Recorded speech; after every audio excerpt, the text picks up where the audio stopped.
Hey, Wednesday night. What's up, everybody? Wednesday night. Just got a text. Got to check. Got you. Okay.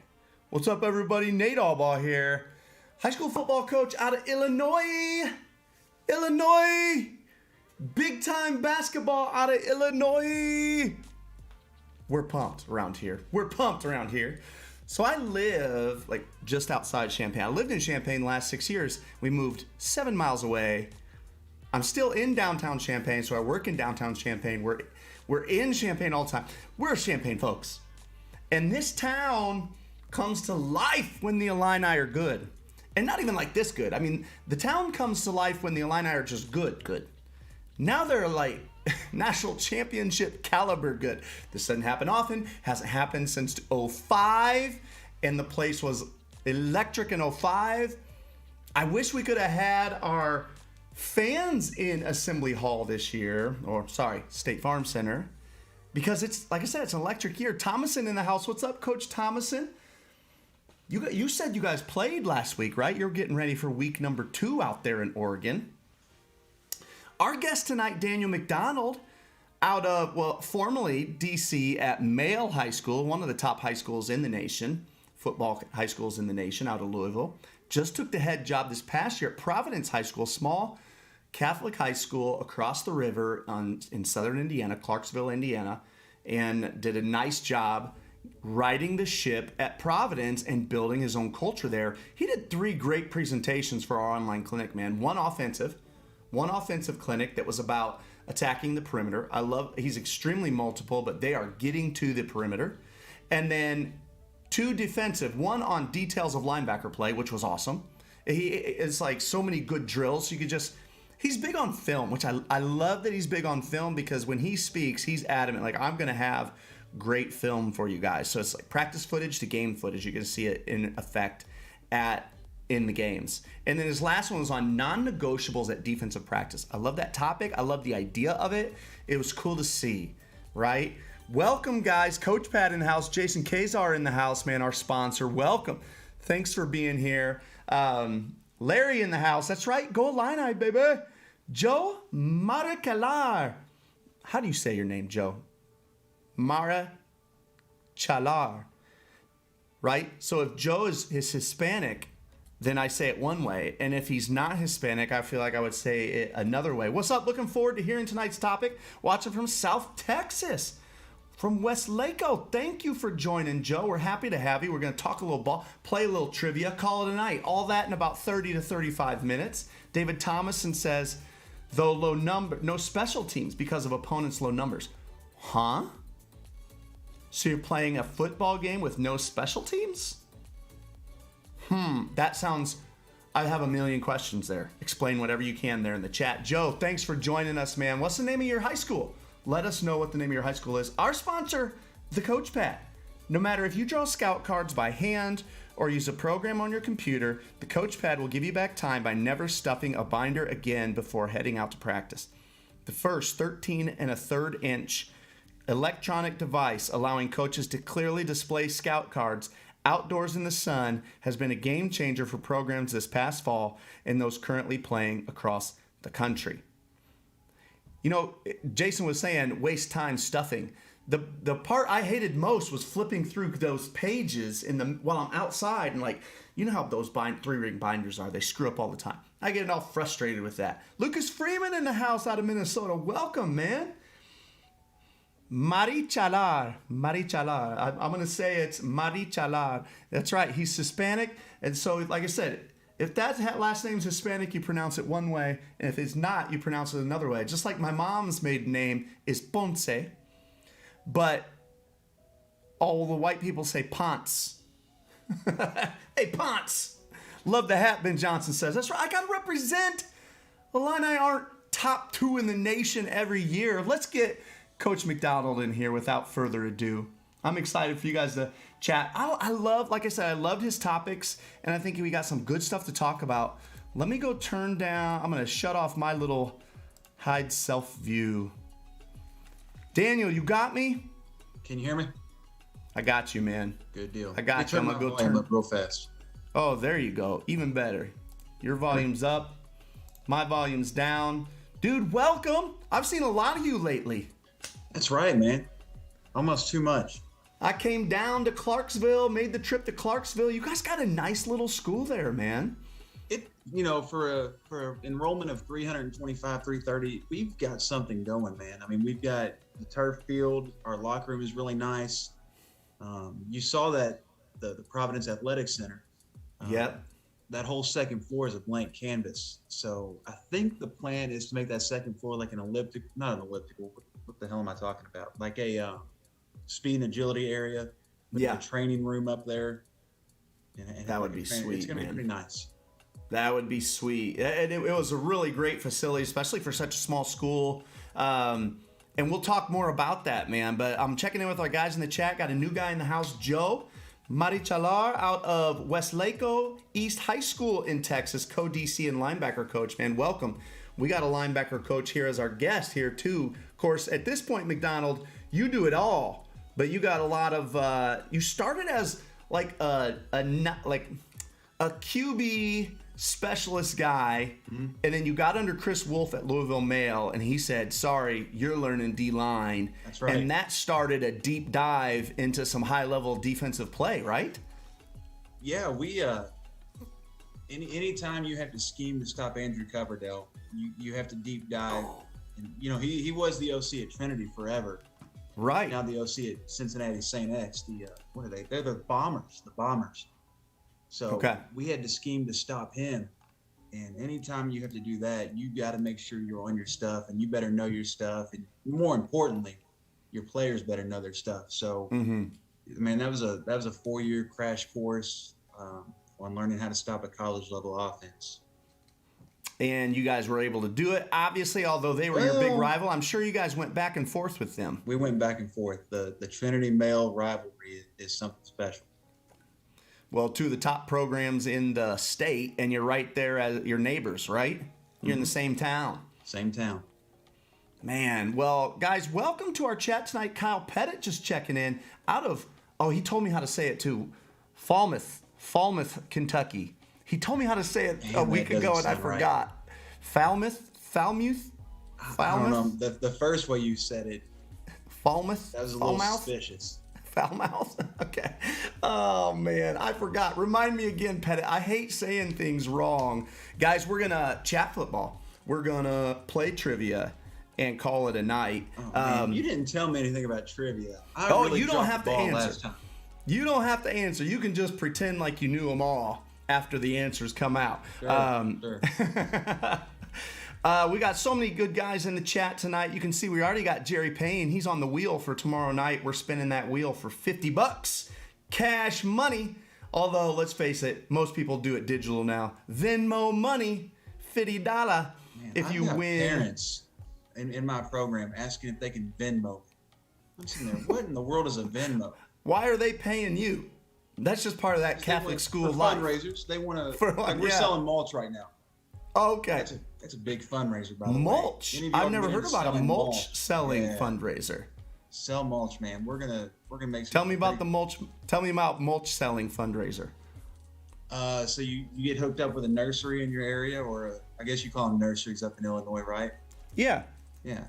So you get hooked up with them. They sell you the mulch at a discount, so that they can at least make a little bit of money, and then you upcharge that a little bit out in your community. And we do something cool. We put our players on fundraising, or not fundraising teams, but we put them on teams for these mulch sales. Whatever team makes the most money, I'll buy them sweatshirts, or I'm going to buy them some nice like Adidas gear or something. Yeah. But you incentivize it. And, we'll make several $1,000s off of this. It'll be for 3 hard days of work. It's going to be worth it. That's great, man. Hey, let us know in the chat real quick. A one-liner in the chat. What's your best fundraiser? One-liner in the chat. My one-liner in the chat would be Lift-a-thon. That's always been my best. I love hearing others. Lift-a-thon's been my best. Let me know. There it is. Now, Nate, I hope we don't have to do this again. And if we do have to do it, I'm going to be fired up. But we sold masks last year as well. That's right. I've heard several guys that said masks were a pretty good one. and they were generic like Providence masks, like they weren't specific to football. So we had everybody in the school buying these a masks. broad reach there. Good call, man. Yeah, everybody in the chat, shoot that down there. Thomason, I'm waiting for you to tell me, Thomason. I need you to find me a youth to donate it to. Thomason won the trivia last week, won $50. He says donate it to a youth program. You got to tell me what youth program. Let me know, because I want it to get done. Otherwise, it's too easy for me to be lazy and just, put it off another day. I don't want to do that. Lift-a-thon, Pettit agrees. It looks like he's had some success with the lift-a-thon. Hey, tell me, so you did 3 videos for us that are now on the online clinic. And all 3 were very different. Let's just start offensively. Okay. You called the offense this year. Your first time calling an offense since you were a first-year head coach, right? I was the OC at a larger school for a couple of years. Okay. So that was when I was like 25. So and now you're like 27. Yeah, I'm 32. Okay, so it's been a little bit. So you hadn't called it in a while. Mm-hmm. And from what I could see on film, so your whole presentation was about attacking the perimeter. Right. Incredibly multiple. You're really getting it out to the edge. Is that what you were doing 7 years ago when you were calling it? No, I was. We were doing some of the same stuff I was doing. We ran power reads 7 or 8 years ago, but we did it with jet motion. So we got across in motion, and to me, I felt like that made the defensive end really make a decision. Like he had to be really disciplined because he's got jet coming at him. Mm-hmm. So we had a lot of fly out there, where he said, "I got to stop jet," and then he's thinking he's unblocked. Oh God, I'm unblocked. I'm about to make a highlight, and we would tuck up underneath it. Yeah. So we were running a lot of power read back then. A lot of inside zone, some triple option. But I tell you what, you saw in my film that I really, I wasn't sold at first, and then I realized how easy it is to run the play and just get to the edge and pick up a quick 4. Was you see us overload one side and just toss it out to the guy. Right. And he's like behind the tight end or behind like a ghost tight end. And we're literally just get the snap, get it out to him, and he sets his aiming point basically to the marker and takes what he can get. Now, do you have so when I first started doing stuff like that, I used to worry a lot about, well, if we just line up in this, they know we're going to go out there, so I need to have X, Y, and Z compliments off of it. And the longer I went, I was like, I'm not sure how much it matters. Right. We just kept lining up and flipping it out there. They've got to line up to it. And yeah. If they miss one gap, or if they're down one number, you're going to pick up 3 or 4 easy ones. So again, you were really multiple. When you guys start off, right? Let's say summer camp day 1. What formation's the offense in? Summer camp day 1. So I didn't even meet my guys until July 7th. That's right. First year head coach in COVID season. What a rough way to go. So I got introduced to my guys. Like the introductory, here's your head coach meeting was late February. But that was just like a sneak peek meeting because of the Archdiocese rules, I had to go through what's called safe and sacred, which basically is a background check, training, from the Archdiocese. So I wasn't even officially announced until right before COVID hit. And at my first player meeting, I had 17 dudes. So they're all sitting there. The principal introduces me. Hey, this is Coach McDonald, your new head football coach. Give it up for him. And I'm like, where are the rest of you all? Because I was thinking we were in the 30s. Nope, 17 returning players. So a far cry from what I was accustomed to.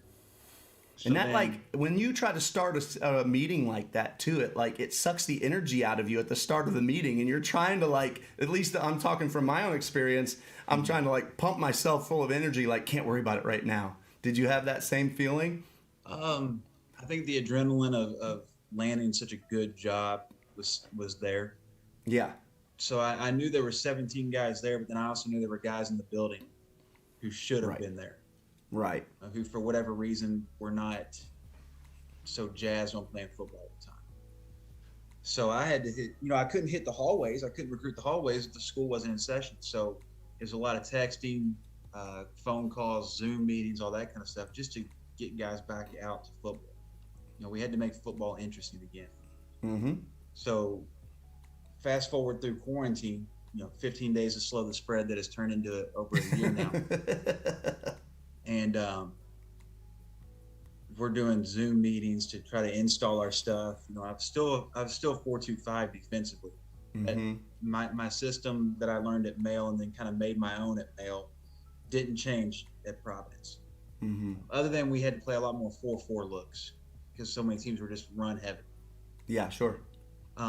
So offensively, to answer your, I'm sorry, I wrapped around and looped around your question. I'm sorry. But to answer your original question, what did we look like offensively on July 7th, first day of camp? We were remember the old Gus Malzahn Auburn stuff? Oh, yeah. Like where he had the sniffer back. We were a lot of that, power, RPOs off power, and then power read, which we ended up not running as much as I thought we would. Mm-hmm. What else? Originally, I drew us up as like a spread triple options. Mm-hmm. And then we kind of looked at our personnel. We made a guesstimate at our personnel, and we had this big sniffer that we could use, and we had to take advantage of his stuff. So we were trying to RPO, but I found out my RPO stuff was too complicated. Like we were trying to run seam 5 and in as an RPO concept, and it's just with a kid who's never played quarterback before, you're just, oh shoot, did I just exit out of you? Can you hear me? No, I got you. So I pressed something funny on my computer, I'm sorry. So with a kid who had never played quarterback before and he's 5'7", 5'8". Yeah, that's tough, man. That was tough. That was bad on me. Not my finest coaching job. So you guys have settled into a groove now, though, and like I said, you guys were looking good on film, man, with the attacking the perimeter stuff. Tell you what, I want to talk some defensive stuff. First, we're going to play some trivia, and when we come back from trivia, we're going to talk details of defense because I love that last video, Non-Negotiables of a defensive practice. I want to talk that topic, so we're going to talk about that. Was that the We'd one love to where hear I was from like you guys. drinking a coffee halfway through? You were drinking a coffee. Gonzalez ripped me for it. Yeah, Anthony Gonzalez gave you a hard time. I thought it was awesome. The first time I saw you pick up, I'm like, I just couldn't laugh out loud. I'm like, he's drinking coffee while speaking. Hey, that's called being yourself. Being yourself. It relaxed me. It took the edge off. Hey, it is time to play some trivia. All you got to do, be the first to type the correct answer into the chat, and you go on the scoreboard. Whoever is in the lead or tied for the lead at the end of 5 questions gets their name on the wheel for tomorrow night. Tomorrow night we spin the wheel. Winner gets $50 cash. So we hope that you will enjoy that. You don't have to be present to win. Although being present gives you an even better chance of winning because you might get on your name on the wheel again. Let's go to question number 1. Now again, McDonald, you can't answer, but we'll talk about whether or not you might know the answer. Question number 1. In the 1990 film Dances with Wolves, what is the name of the woman that Lieutenant Dunbar marries? What is her name? Have you seen this movie? Have you seen Dances with Wolves? I was a little bitty guy. Dancing with Wolves is one. Now, I was not that big either. I was only 12 when it came out. And I don't even know if I saw it when it came out. I probably saw it when I was in high school. But at this point, Dancing with Wolves is one of my favorite movies. It's definitely a top 10 movie for me. It's incredible. Incredible story. Who's the lead actor? I feel like I should know who the main actor is. Kevin Costner. That's right. Kevin Costner. He was the lead in that Draft Day, right? That's right. Kevin Costner's been in everything. Yeah, Draft Day was good. You're right. That was good. It was. And, of course, Field of Dreams. I hope you've seen that. Yeah, sure. Have you not seen Field of Dreams either? Field of Dreams is a little overrated to me. It's just iconic. Yeah. Who knows the answer? Larry, if you don't stop answering before everybody else, you know you can't win.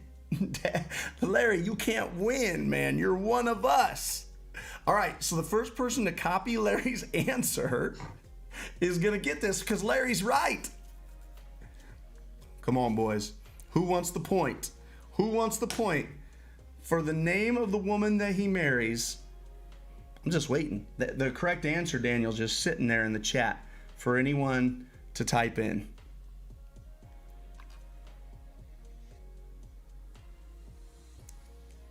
How long do we wait? How long do we wait? I don't know, man. I would leave it alone at this point. I'm going to my scoreboard now. I feel like someone's going to type it in any second. Or give Larry the credit. He says sorry. All right. Stop giving Larry a hard time, man. Right? I know. That's what guys do with their dads, though, right? They give their dads hard time, don't they? There it is. Ben Johnson, how did you know it? That's right. It stands with a fist. He had enough time to Google it. Has anyone else seen this movie? It's one of my favorite movies of all time. It's a great... Hey, Daniel, go watch it, man. Go watch it. I'm telling you, even for a youngster like you, Daniel. Now, give me some credit, man. We're on favorite movies. Top Gun is number 1 on my list. Top Gun... okay, Top Gun's iconic. You can't put it in a top 10 list, but it's iconic. Here she is, stands with a fist. What a great character. Question number 2. In what city did the famous beer Guinness originate? In what city did the famous beer Guinness originate? You know this one, Daniel? I do not. You don't? Okay, you're not a big beer connoisseur? It's a British beer, right? Can I give that away? It is not a British beer. No. Very, very Irish. Oh, I should have known that. Come on. A very Irish beer. That's right. All the Irish are very upset with you right now that you dare take their beer. In what city did Guinness originate? Larry says Dancing with Wolves made him cry. It's true. It made me cry too. Made me cry. Johnson cleaning up tonight. Johnson's got it right. That's correct. It is Dublin. Dublin, Ireland. In Dublin, Ireland, and in the year 1759. People have been drinking that same recipe since 1759. That's pretty incredible, really. It really is incredible. Think about it. I'm not a huge fan, but I can appreciate how different it is. It's like very malty. It's like, it tastes like a coffee beer. Have you had it before, Daniel? I have. I'll drink it. Now, you're more well-versed on beer than I am. Is it true that over there across the pond they prefer room temp, or is that just a big myth? That's a good question. Who knows? Do they prefer warm beer? Nobody drinks warm beer, do they? I've heard I cannot imagine. Let's go to the next question. Question number 3. Someone's got to work to catch Coach Johnson now. The current pole vault world record was set a year ago at 6.18 meters by this 21-year-old. Google is your friend, boys. Who is it? Who is it? He's 21, Daniel. He's owned the record for 2 years. So I guess he set the world record as a 19-year-old kid.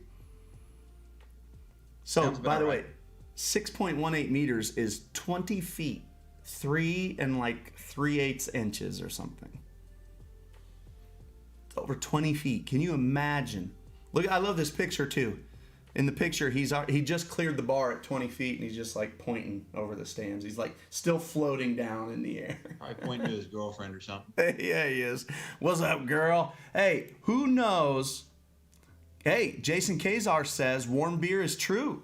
They drink it warm. That'd be rough. That's rough going, man. I'm more cultured than I look. Maybe that makes them tougher than us to be able to drink warm beer. Man, I can't drink light beer warm. It's got to be cold. Man, I got to drink it cold, man. I struggle with all drinks that aren't cold. Not gonna lie, I'm a strictly cold drink only type guy. So you're not a coffee guy? You told me that you're not a coffee guy, are you? I don't drink coffee. I'll drink my morning energy drink. Thomason says Mark Wright. It is not Mark Wright. The current pole vault world record holder is who? What's his name? 6.18 meters. 21 years old. I think he's from maybe Sweden. Is that where he's from? Yep. He's Swedish. Who's got this, man? You ever pole vault, Nate? I did. That's about the coolest thing. It's fantastic. I happened to be on a team with a couple good pole vaulters on our track team. Right. And I was the third best of us. So I was a youngster. I was only a sophomore. But I was good. I think I was fairly decent. But they pulled me. Be an exceptional athlete to do that right. Man, to do it really well, yeah. I had a good thing going. So I got to pole vault for 2 solid years. It was a lot of fun. They pulled me to fill the relays that eventually, and I stuck with those. David Thomason on the board like he always is. Just beats Jerry Payne. That's right. Mando Duplantis is his name. Let me guess. You did not know that one, Daniel. Did not, sir. That's all right. I like these questions. I like, if anybody's noticed, I always go a pop culture question. I always go a, like, number one in the world question. Like, number one in the world on something. All right, who was that? Thomason. I always go one football question at the end, and I always go a geography question. I love geography questions. So if you wanted to set me up for success, if you did like a name that tune type trivia, I would. You could do that really well at that, yeah. Especially like Will Smith songs.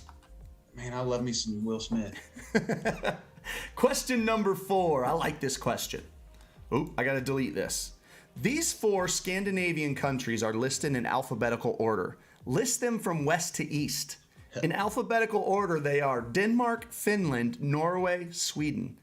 Now list them from west to east. That's a great question. I'm not going to lie. I like that question. Denmark, Finland, Norway, Sweden. Oh, man. Yep. That's alphabetical order. Denmark, Finland, Norway, Sweden. What are they from west to east? See, I'm even having trouble picturing where they are in the world. Like, I know if you look at the British, if you look at Great Britain, yeah, they're north, like, are they northwest or northeast? Like northeast. Yeah. They're those 3 fingers, right? That's right. And Denmark, oh, I can't tell you where Denmark is. Denmark's in here, right? Somewhere. Man, that's a good question. Ben Johnson says Duplantis sounds too much like faceplant, which is what his pole vault career looked like. I mean, I feel like your core strength would have to be unreal to be a good pole vaulter. Yes, absolutely. Let's see if he got it right. Thomason says Norway, Denmark, Sweden, Finland. Now that says Sweeney's, brother. Denmark, Sweden, Finland. Still not right. We know what you mean. I'm gonna go look. I gotta make sure. The asterisk. Because I don't even remember the answer. Right. Thomason, we're giving it to you, dude. Norway, Denmark, Sweden, Finland. Damn, you are tied with Johnson along the top. Here we go. Can one of them steal the first place spot and go onto the wheel alone? Or will someone else get question 5 and send them onto the wheel together? Here we go. Question number 5. Final question. This is easy. You guys better type fast. NCAA powerhouse Clemson's head coach, Dabo Swinney, actually played college football where? I know a lot of people know this one. Is that a trick question? It's not. Where did Dabo play his college football? Who knows? I know a lot of it's going to be whoever types the fastest. What's his real name?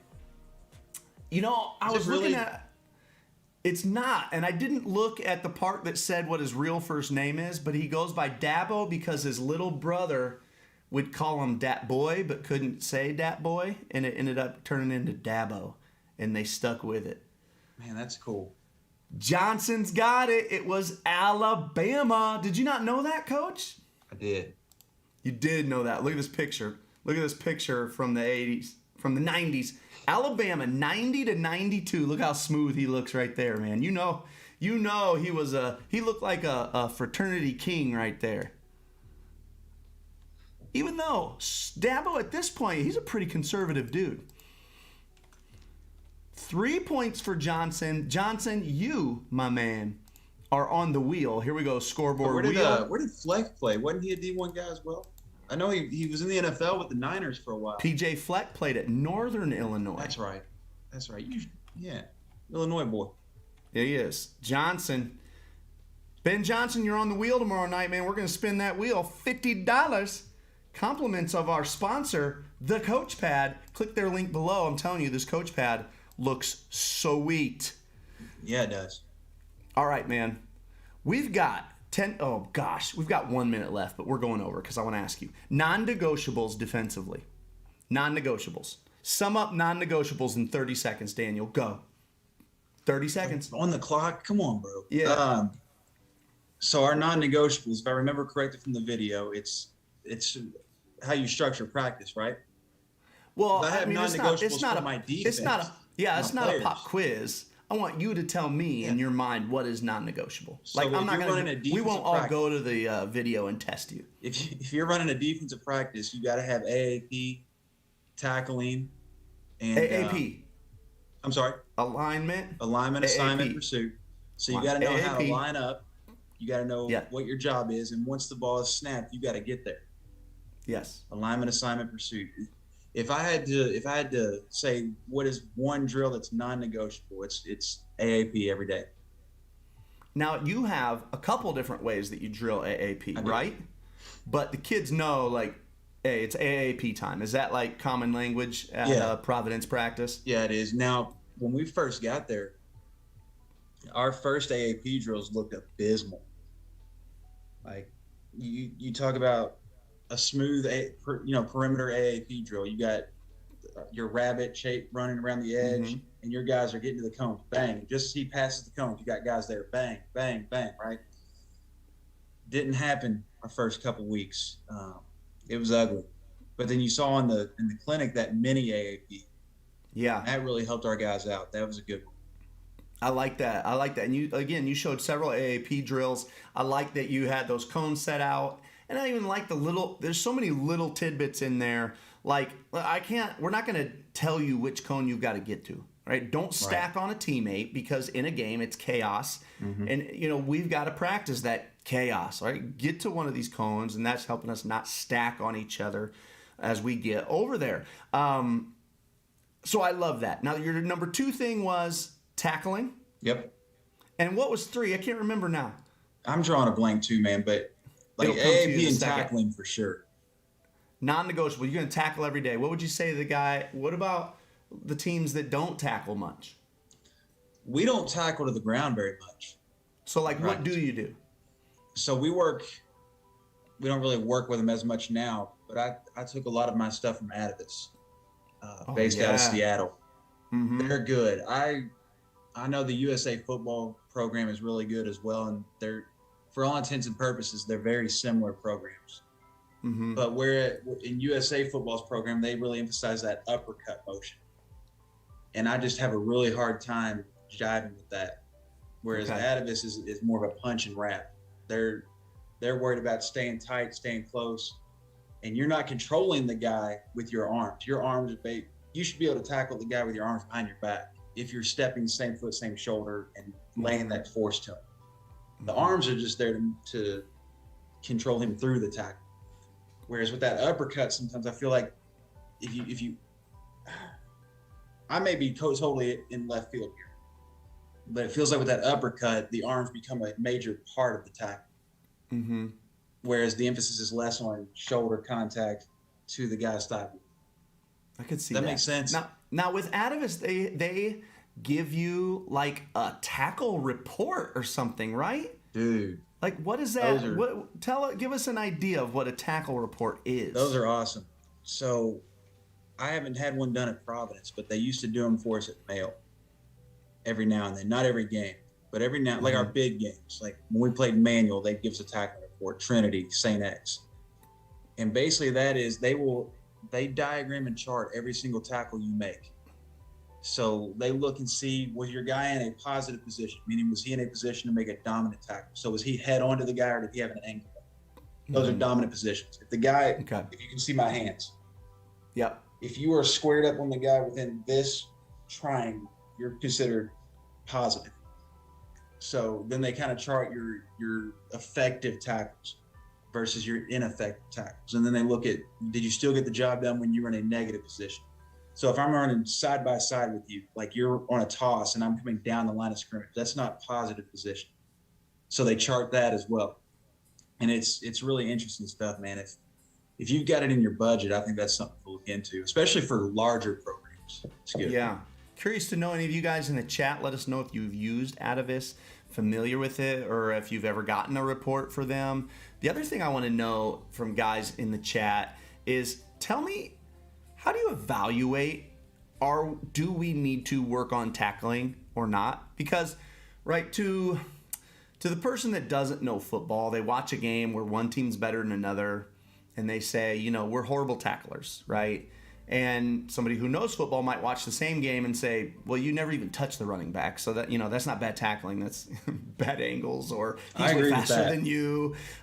So how do you evaluate we're tackling well, we're not tackling well? Is it truly just by we are whiffing, or are there other things to judge? I think if your guys are whiffing, then you need to look at their footwork and their tracking. What the hell? You need to look at their footwork, their angles, their tracking, right? I mean, this is only qualitative evidence, but I bet 75 to 90% of bad tackles or missed tackles are due to footwork. Right. You know, and leading up to the tackle, as opposed to, you know, there's a certain level of toughness that you have to have on defense, but I think it's kind of overrated. You know, I don't think anybody plays football if they're not tough at some level. Right. You know, so somebody in the chat just said if they're getting yacked, you know, exactly, that's tackling. Yards after contact is about tackling form, and obviously you're doing something wrong. So, I think you can look at a game film and say we're tackling poorly, but then you got to take a deeper dive. Are we tackling poorly because of our contact point? Are we tackling poorly because we're not tracking correctly? Is our leverage terrible? So it's a lot more to it than just, well, Jimmy didn't make that tackle, he sucks. Right. It's easy for us to try to make a quick evaluation of it, or maybe it's easy for us to be too lazy to make a real evaluation at times, right? Because again, when you see football, like when the play just happens like that, you really only see passing segments of each play, right? Like a lot of times you thought maybe it was horrible by Jimmy, and it turns out Jimmy was perfect and something happened, right? So those things, so maybe a lot of times it comes from our own, could be laziness, our own contentment, going at it will be fine, right? Type thought. So that's what's cool about something like Atavis or whoever, about having someone that is going through the film, truly evaluating tackling. That's kind of something that I've been thinking about is how to, if I can't afford, let's say I can't afford to get a tackle report every week. In your opinion, what types of things should be evaluated defensively when you're done with the game? Other than assignment? Other than your AAP, right? Because I think that obviously that's a nice way to just evaluate. Yeah, so first things first, you got to look at, are we lining up correctly? Do our guys follow the correct keys? Do they know where they're supposed to be? Then you can look at, you know, maybe you as a coach, did you put them in the right position? Did your scheme work, right? But then I think leverage is the next most important thing. Do your guys understand how they fit into the system? Yeah. Do they understand their gap fits? Do they understand I'm the force in this coverage? I'm the alley player. I'm the scrape, etc. And I think, Coach, that was one of your main non-negotiables, was that fits. You talked a ton about fits in your videos, and I think you're right, man. Yeah, I spend a lot of time on that. That's why I kind of brain farted on it, because to me that fit goes within AAP. Mm-hmm. Your fit is your assignment, right? Right. It baffled me. There's an NFL coach that I have a lot of respect for. He's kind of fallen on hard times lately. Okay. But in his book, he said we never say the F word. And I'm like, bull, you just said the F word in that other paragraph. He said we never say fits. They never talk about fits in their defense. And I get it. You know, you just want guys going to the ball. But, you know, I think if you don't focus on fits, you're apt to give up some pretty big plays, especially when you start playing these elite running backs and these guys who can really make plays. If you're off a gap, they're going to find it, they're going to shoot it, and they're going to go. Mm-hmm. So all 11 of your guys have to understand where they fit into the puzzle.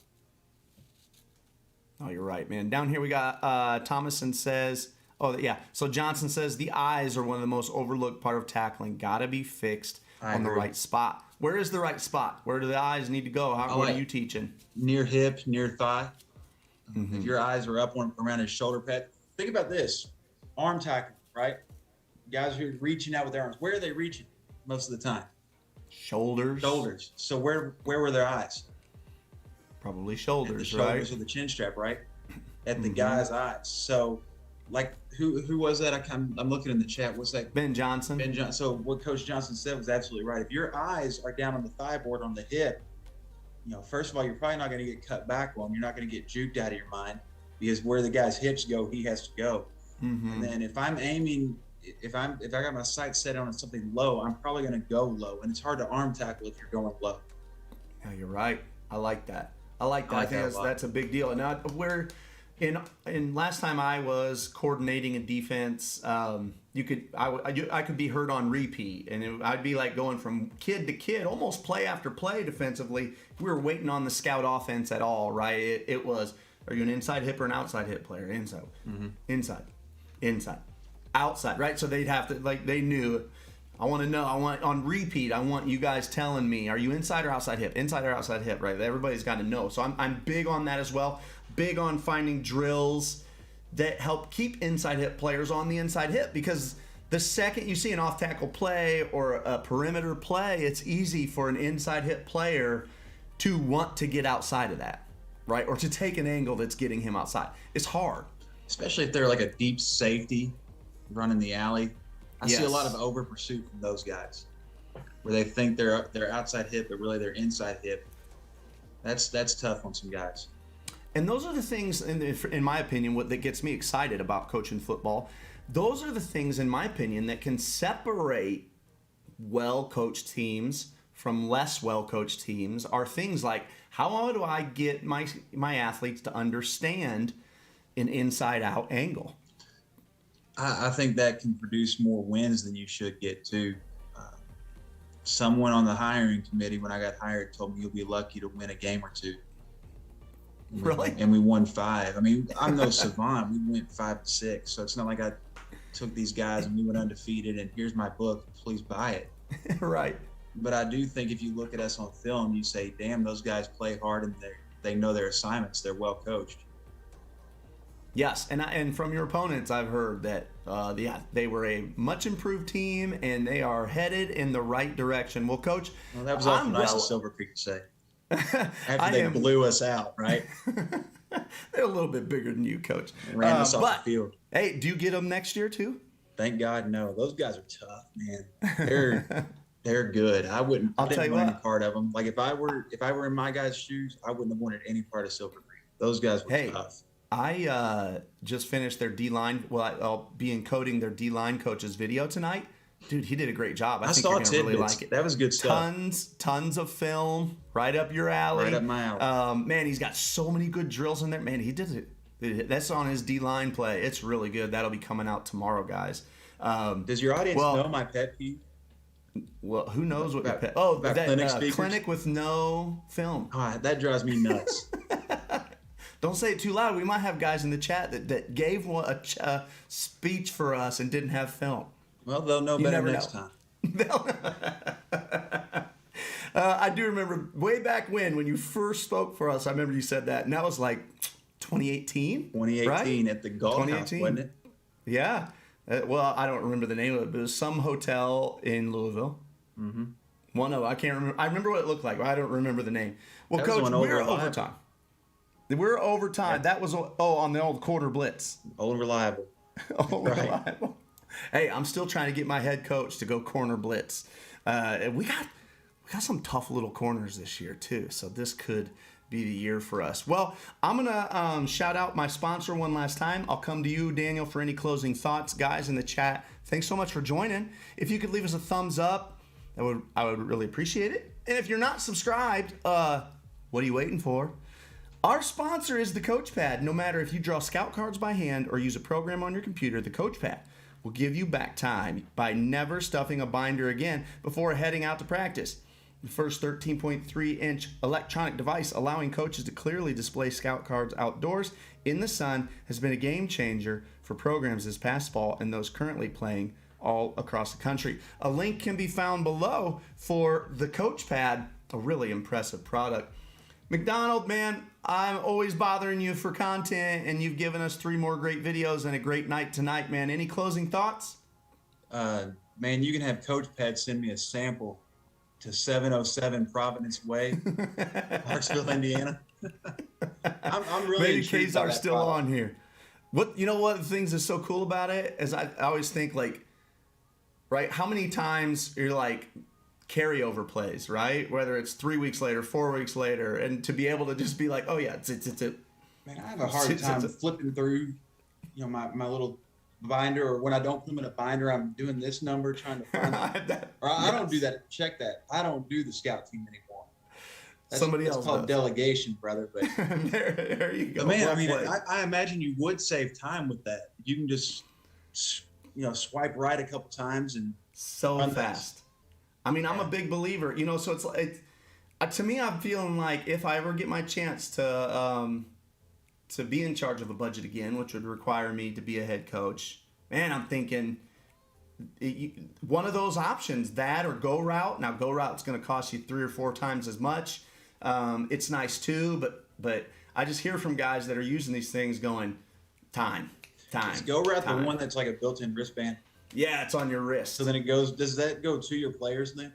Like they're wearing wristbands? Yeah, so you control it from your phone. It goes to their wristbands. I mean, it's sweet too, yeah, but that and like I said, but you're gonna pay for it, right? It's like everything. You pay for what you get. It is what it is. If it's quality, it will be expensive. I think you guys will be impressed with the coach pad. Check it out.